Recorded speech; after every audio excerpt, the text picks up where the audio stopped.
किंवा डान्स बारवर कारवाई करण्यासाठी पुढाकार घेताय. नवी मुंबई पोलिसांच्या मदतीने तुम्ही कारवाई केली, मोठी कारवाई मानली जाते. कशी झाली कारवाई, काय म्हणाल? काल रात्री नवी मुंबई येथे साधारणतः रात्री 12-12:30च्या दरम्यान आपण एका ठिकाणी मला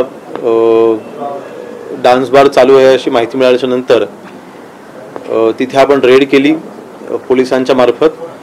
आणि मला अपेक्षित नव्हतं, परंतु नवी मुंबईसारख्या ठिकाणी तिथे डान्स बार सारखे प्रकरणं चालू असतात अशा माहिती आजपर्यंत मिळत होत्या, परंतु मला ते अपेक्षित नव्हतं चालू असतील.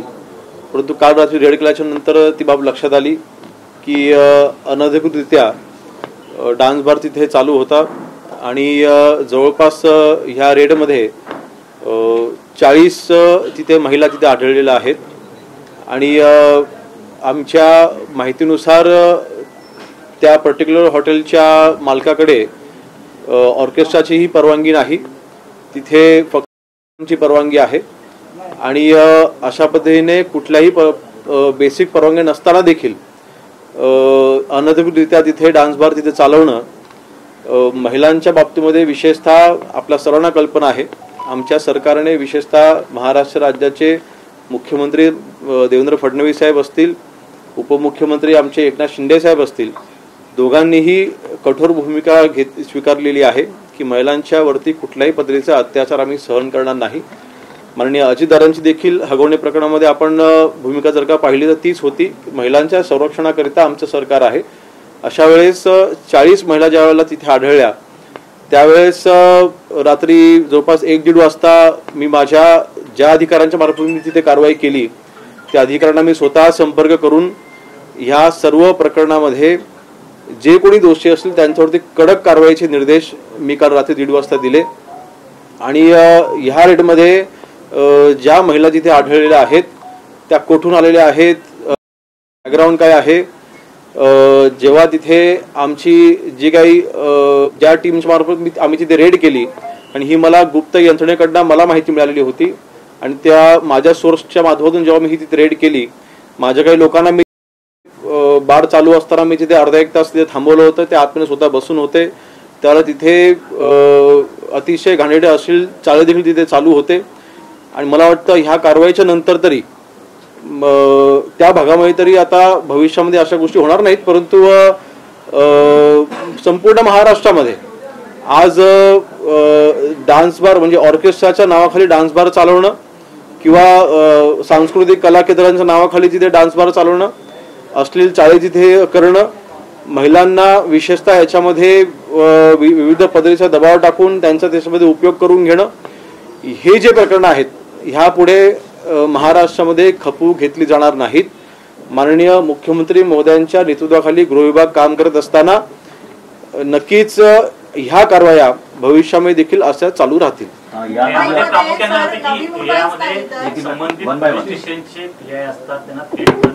निलंबित केलं जातं, कारण अशा प्रकारच्या आपल्या डान्स बार बंदीमध्ये देखील कायद्यामध्ये तसं तरतूद केलेलं आहे. संबंधित वरिष्ठ जे आहे त्याच्यावर कारवाई केली जाणार का, फक्त आदेश दिले गेलेले आहेत, कारवाई होणार नाही? जे कोणी दोषी असतील त्या दोषींवरती कायद्यानुसार कडक कारवाई केली जाईल. कोणालाही या बाबीमध्ये कोणालाही आम्ही पाठीशी घालणार नाही.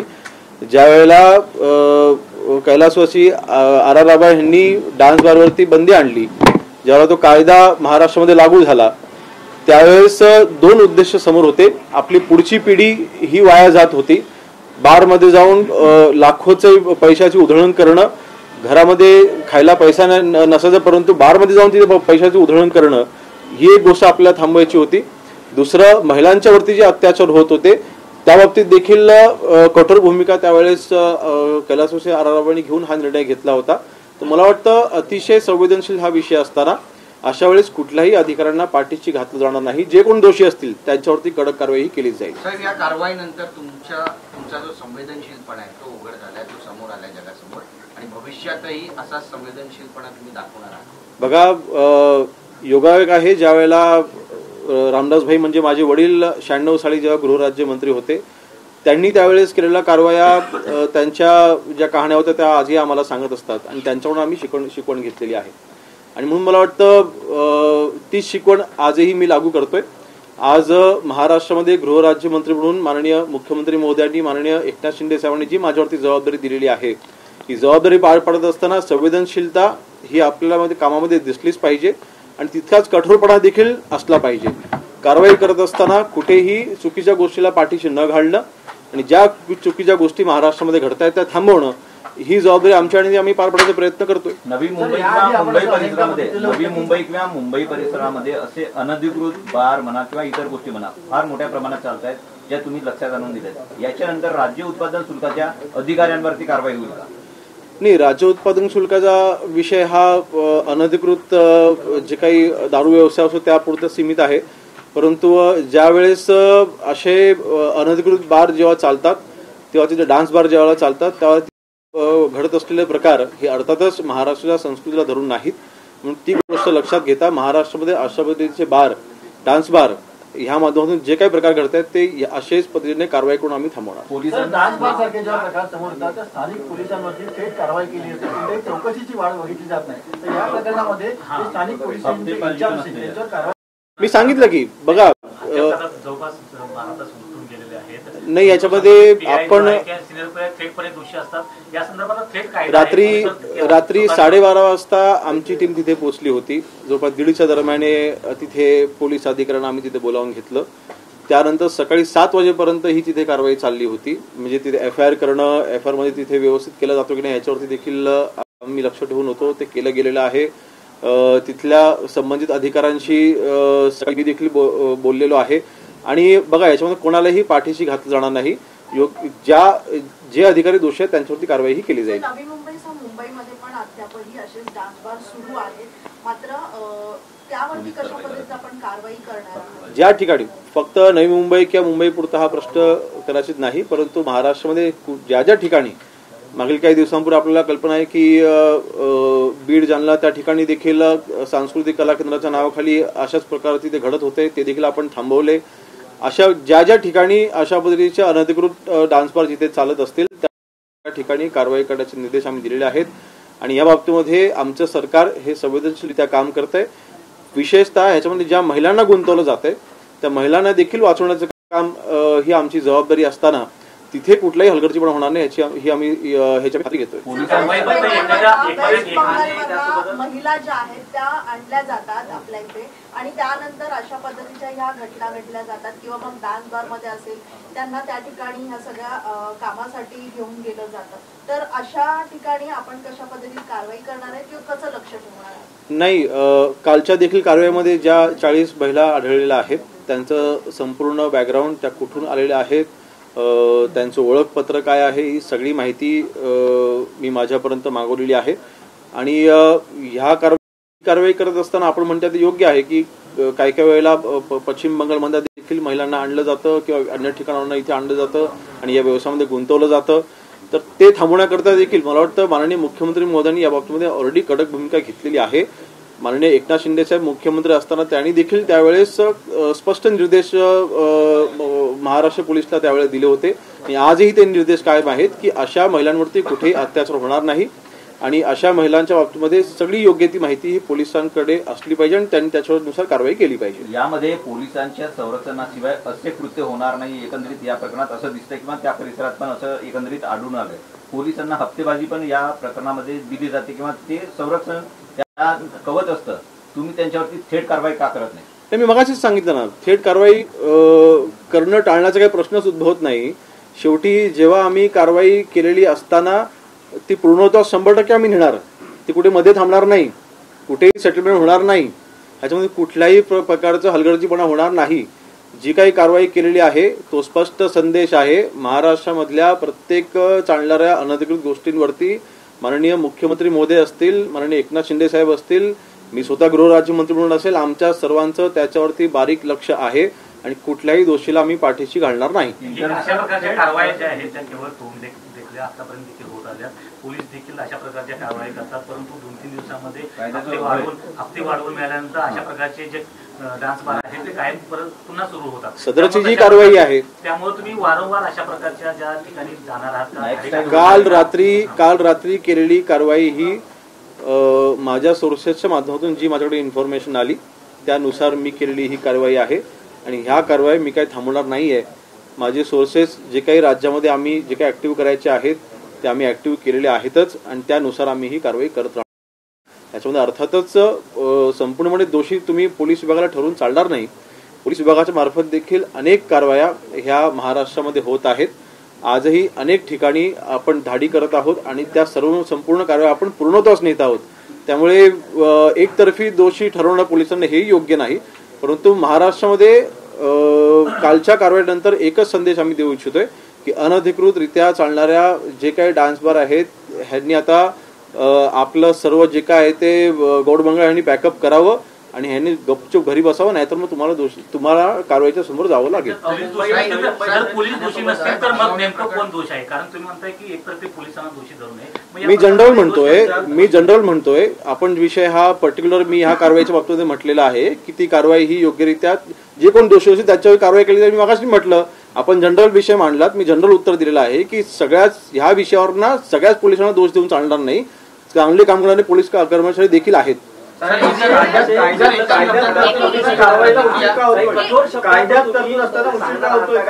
उशीर व्हायचं कारण अजून 24 तासही झालेले नाहीत. पोलीस अधिकारी आहेत जे या सर्व गोष्टींकडे दुर्लक्ष करतात त्यांच्यासाठी किंवा त्यांच्यावरती काही कडक ऍक्शन घेऊन त्यांना काही तुम्ही बोलणार आहात का? त्यांना काय सांगणार? मला वाटतं मी याच्यावर उत्तर दिलं. ह्या कारवाईच्या अनुषंगाने जे कोण दोषी असतील त्यांच्यावरती कारवाई ही केली जाईल. भागवणे मृत्यू प्रकरणी आता कोर्टामध्ये युक्तिवाद सुरू झालाय. यात वकील म्हणतायत, आरोपींचे वकील म्हणतात की कानाखाली मारणे म्हणजे छळ नाहीये, प्लॅस्टिकची छडी त्याला हत्यार म्हणायचं का? आणि आरोपीच्या वकिलांनी वैष्णवीच्या चरित्राचं हनन कोर्टामध्ये केलंय. तिचे नको त्या व्यक्तीसोबत संबंध होते, चॅट पकडले गेलेत, मानसिकताच आत्महत्येची होती, दावा केलाय. मला वाटतं एका महिलेच्या बाबतीमध्ये अशा पद्धतीचं वक्तव्य ठीक आहे, आता त्यांचा तो युक्तिवाद आहे, कोर्टामध्ये ती त्यांची बाजू मांडतायत. परंतु बाजू मांडत असताना नक्कीच आपण ज्या महिला ह्या दुनियेत हयात नाहीत त्यांच्याबद्दल आपण बोलत आहोत. कदाचित त्यांना ते लक्षात नसेल, परंतु संवेदनशीलरित्या देखील काही विषय मांडता येतात. परंतु हा त्यांचा वैयक्तिक विषय आहे. माननीय कोर्ट त्याच्यावरती योग्य तो निर्णय घेईल. सर हिंदी में जानना चाहेंगे आपसे जो सर सुरुवातीला तुम्ही एक आंतरराष्ट्रीय ड्रग प्रकरण उघडकीस आणलंय, आता डान्स बार प्रकरण उघडकीस आणलंय, यानंतर सतत अशा कारवाया होतील का? 100%. जोपर्यंत माझ्याकडे गृहराज्यमंत्री म्हणून जबाबदारी आहे तोपर्यंत माझ्या पॉवरमध्ये ज्या काही गोष्टी आहेत ह्या सगळ्या अनधिकृत गोष्टी रोखण्यासाठी मी ते करत राहील. सर हिंदी में जानना चाहेंगे आपने जो कार्रवाई की है डांस बार को लेकर नवी मुंबई में, उसके बारे में क्या कहना चाहेंगे? जो पूरी कार्रवाई आपने की है नवी मुंबई में डांस बार को लेकर, उसके बारे में क्या कहना चाहेंगे?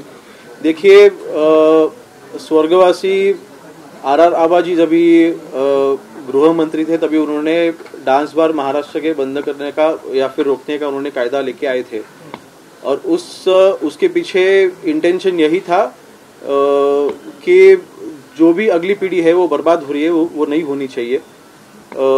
फैमिली में पैसा नहीं देके बार में पैसे उड़ा के जाना और जो महिलाएं वहाँ पे रखी जाती थी उनको ज़बरदस्ती रखा जाता था, महिला के ऊपर अत्याचार हो रहे थे, वो नहीं होने चाहिए. ये दो उसके पीछे दो मेरे ख्याल से बहुत ही इम्पोर्टेंट वहाँ पे ये पॉइंट्स थे.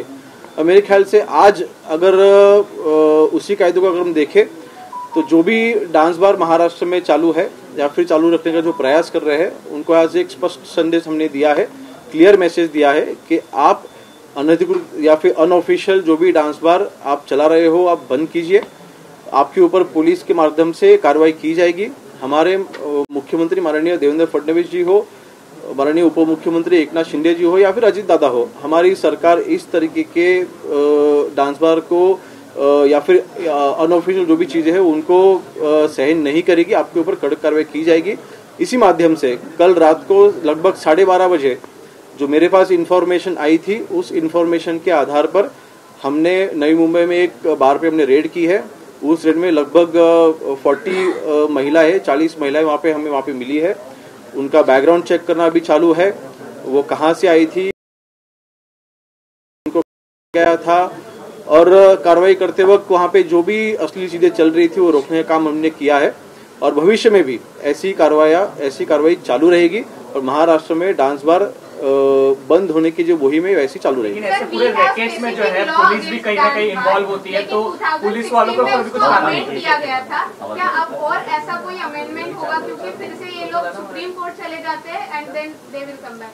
नहीं, मेरे ख्याल से जो अमेंडमेंट किया है कायदा बिल्कुल कड़क है, उसका इम्प्लीमेंटेशन जो करना ज़रूरी है वो बिल्कुल हम कर रहे हैं, और भी स्ट्रिंजेंट करके कार्रवाई और भी बढ़ा के थोड़ा बिल्कुल देखिए जो भी स्ट्रेस होता है पुलिस का कर्मचारियों पे, हम ड्रग भी रोक रहे हैं। आपको पता होगा कुछ दिनों पहले नवी मुंबई में हमने ड्रग पकड़ा था, काफी ड्रग का रैकेट भी हमने वहाँ पे पकड़ा था। आज हमने डांस बार के ऊपर हमने कार्रवाई की है, तो ये सब कार्रवाई चालू ही रहेगी।